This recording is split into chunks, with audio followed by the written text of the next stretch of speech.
लोग इस बात को लेके बड़े हैरान में हैं कि आपने दूसरा चुनाव जीता है, माने ये आपका दूसरा चुनाव है। दूसरा बिल्कुल। चुनाव जीतने पे आपको इतनी बड़ी जिम्मेदारी, मंत्री बन गए। वो खुशनसीबी क्या थी, आपको मंत्री के लिए चुना गया?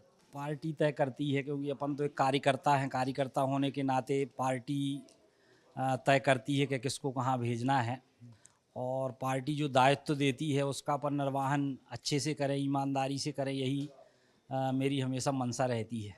तो आपको पता कब चला था कि आपको मंत्री पद के लिए चुन लिया गया? जिस दिन और मंत्री पद की शपथ होना थी तो 12 बजे के लगभग हमारे यशस्वी मुख्यमंत्री डॉक्टर मोहन यादव जी का फ़ोन आया। तब मैं क्षेत्र में ही था कि कल आ जाओ, सुबह शपथ लेना है।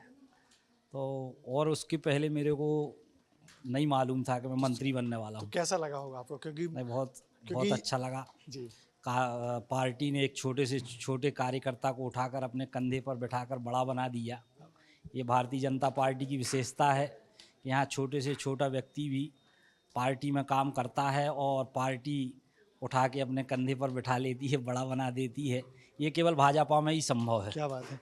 इसमें से एक बड़ा पुराना सा हमको, ये कब के फोटो हैं आपके? ये बचपन के फ़ोटोज़ हैं, और ये मैं भाषण दे रहा हूँ, मतलब स्कूल में। तो भाषण देने का शुरू से शौक़ रहा। ये माताजी पिताजी हैं, और ये बहुत पुराने फ़ोटोज़ ये हैं स्कूल के समय के। ये किसी से का नाम मिल रहा है आपको? जी जी, ये सब जो भाषण दिए होंगे अधिकतर, उसमें मेरे को इनाम अच्छा, मिल जाया करता था। ये कहाँ का है? देखिए, ये अपने गांव का ही है। सुबह सुबह जब मैं गांव में रहता हूँ तो सुबह उठ के युवाओं के साथ दौड़ने भी जाता हूँ, संघ की शाखा भी लगाता हूँ, और वहाँ व्यायाम इत्यादि भी करवाता हूँ, नियुद्ध भी सिखाता हूँ।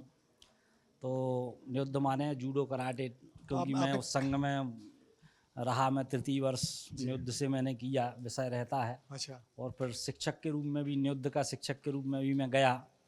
तो ये एक रूटीन बनी हुई है सुबह उठ के तो दौड़ने की। तो आपके जब सब, भी मैं रहता हूँ क्षेत्र में तो ये ज़रूर क्या बात है, बहुत बढ़िया। ये सारी गतिविधियाँ अच्छा होती रहती हैं।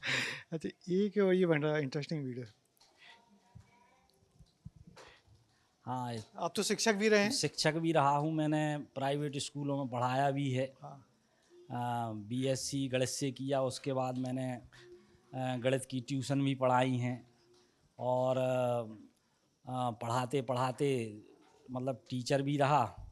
तो कभी मौका मिल जाता है तो ये छा मंत्री बनने के बाद अम, का है? ये जब मैं विधायक था तब अच्छा, का है। हाँ, तो कभी मौका मिल जाता है, स्कूल में जाता हूँ तो बच्चों को पढ़ा लेता हूँ। पुरानी यादें क्या बात है। ताज़ा हो जाती हैं। आपने बीएससी किया है, एमए किया है, कंप्यूटर का भी कोर्स किया है और बीएड भी किया है? बीएससी भी किया हुआ है मैथ से, फिर एमए किया हिंदी से, चूँकि हिंदी में रुचि थी। जी। पीजीडीसीए भी किया हुआ है, कंप्यूटर से बीएड भी किया हुआ है। क्योंकि बीएड अगर राजनीति में नहीं आता तो कहीं ना कहीं शिक्षक शिक्षक बन था। के काम करने की इच्छा थी। क्या बात है। अच्छा, एक आपकी रुचि और हमको पता लगी है, वो ये वाली है।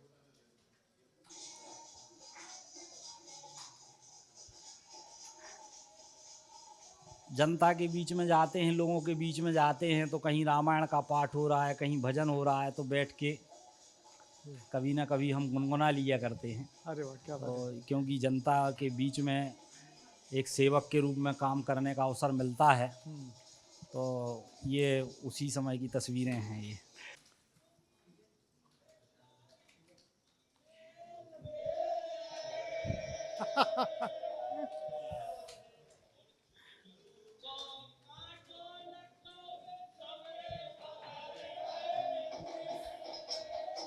ये भी दीपावली के समय ये हमारे यहाँ चलता है बुंदेलखंड में? बुंदेलखंड में। ये पारंपरिक है, दिवाली नृत्य होता है, उसमें हम ये कहावतें कहते हैं। कहावतें कहते हैं? हाँ, तो ये कि जैसे झुरझुरू को कांटो लग गो, आई दिवारी पावनी, हाँ, लाई मुट्ठी में बेर, और झुरझुरू को कांटो लग गो, सबरे बगर गए बेर। क्या बात है। ऐसे कई प्रकार की उसमें आहाने हैं। एक आध कोई और इसको फिर से बताइए ना। आई दिवारी पाहुनी, लाई मुट्ठी में बेर, हाँ, और झुरझुरू को कांटो लग गो, सबरे बगर गए बेर रे। और फिर डांस होता है।